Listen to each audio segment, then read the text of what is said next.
The release of this new Losi LMT 2.0 has stirred up some questions. In this video, I hope to answer some of those questions through a bit of testing. A lot of people seem to be curious about the limits of the Spektrum DRIVE Technology, which is the system that allows the LMT 2.0 to carry out two-wheel tricks. Does it work with tires of different sizes and shapes?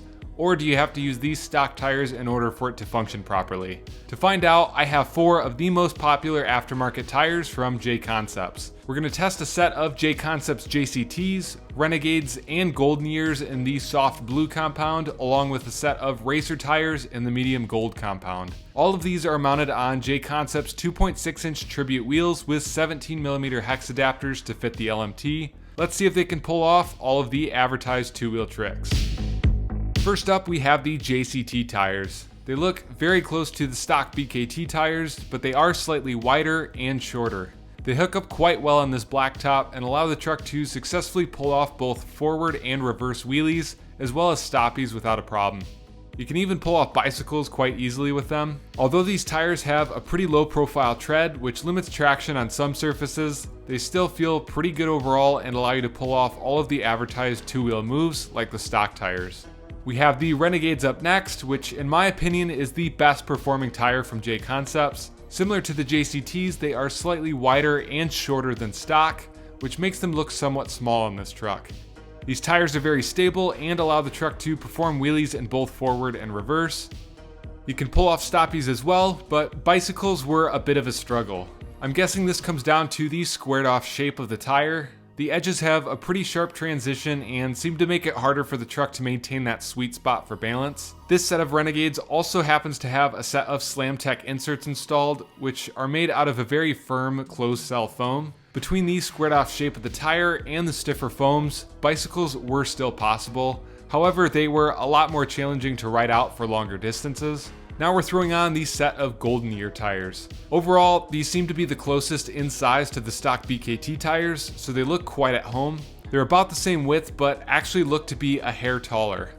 The Golden Years work great for wheelies in both directions along with stoppies. When it comes to bicycles, these tires actually worked very well. So far, I'd say these were probably the best for stunts outside of the stock tires. Last but not least, we're going to test out the racer tires. Like the JCTs and Renegades, these are also slightly shorter than stock. However, instead of being a little wider like the others, these are about the same width as stock. The drive technology worked just fine with these tires. You could still pull off regular wheelies, reverse wheelies, and stoppies. It wasn't as challenging to perform bicycles with the racers as it was with the Renegades, but it still was a bit tricky at times. Instead of getting traction and lifting up the inner tires, the truck would almost just start drifting around. I'm guessing this might have been due to the harder compound tires. Once it was in a bicycle though, it carried them out fairly well.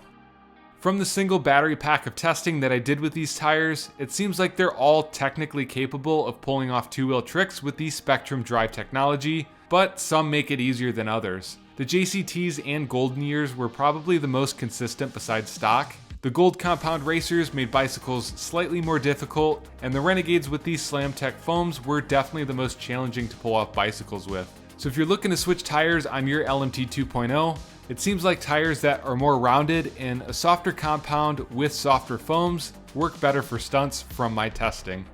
Another question I've been asked quite a bit is if the Spektrum DRIVE technology in the LMT 2.0 can be installed in the LMT 1.0. To test it out, I snagged the transmitter, receiver, ESC, and servo setup from the 2.0 and threw it in one of my old LMTs. I also tossed on the new tires for good measure. Sure enough, the drive system actually allowed me to do some wheelies and stoppies. It seemed to perform just about as good as the 2.0 on the front and rear tires. However, bicycles were quite a bit more challenging for some reason. I was able to ride out a bicycle every once in a while, but I think the shorter wheelbase and lighter diff fluids were working against the system.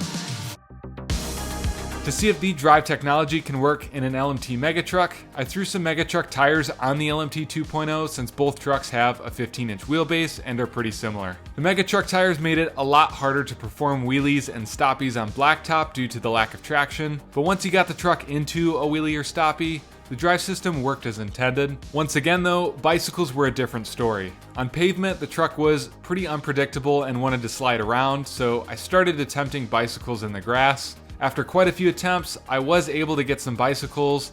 However, they didn't last very long with the uneven terrain. Although the bicycles didn't work quite as well with both the LMT 1.0 and LMT Megatruck, it still might be possible to dial them in. I just wasn't able to perfect them during my little bit of testing. With that said, I'm not sure if it's worth racing out to buy the LMT 2.0's electronics to throw in all of your old LMTs. It would be $300 just to get the ESC and receiver. Sure, you'd gain the ability to do better wheelies and stoppies, but the bicycles just didn't work well enough for it to be worth it in my opinion, unless you come across the new electronics at a discounted price. If you don't mind the fact that the bicycles aren't perfect and end up making the upgrade anyway, keep in mind that the receiver has to be mounted flat and in the correct orientation for it to work properly. I've also had quite a few people ask about the LMT 2.0's backwards compatibility. This new version has quite a few updates and upgrades throughout, which has a lot of people wondering if they can be installed in the LMT 1.0. In the heart of the LMT axles, we have new HD diff cups. Although these new diff cups now have crosspin blocks and a larger fluid capacity, they have the same outer diameter as the old diff cups and can fit on the same ring gear. This means that the new HD diff cups can fit into the old axle housings, and the old diff cups can fit into the new two-piece axle housings, so you don't have to switch everything at once. The dual lower shock mounts, along with the beefed up rear lockouts from the 2.0, can also fit on the old axle housings. The new lower suspension link mounts and the larger pinion bearings are technically the only axle parts that strictly work with the new two-piece housings. The LMT 2.0's new electronics tray, battery tray, sway bars, and wheels are all backwards compatible. Shocks are usually pretty universal too, so you can fit the new internally sprung shocks on the old LMT. In order to do so, you will have to swap out the upper shock bushings. The new wheelie bar even has some optional holes that allow you to use it on the old chassis, but it looks like you'll have to drill out the upper holes to fit the 4mm screws. I know some people are worried about the part support fading away for the LMT 1.0, but it seems like all of the main components from the 2.0 will be able to keep older LMTs running, which is really nice. You can check out the LMT 2.0 down in the description of this video. Like and subscribe. I'll see you in the next one.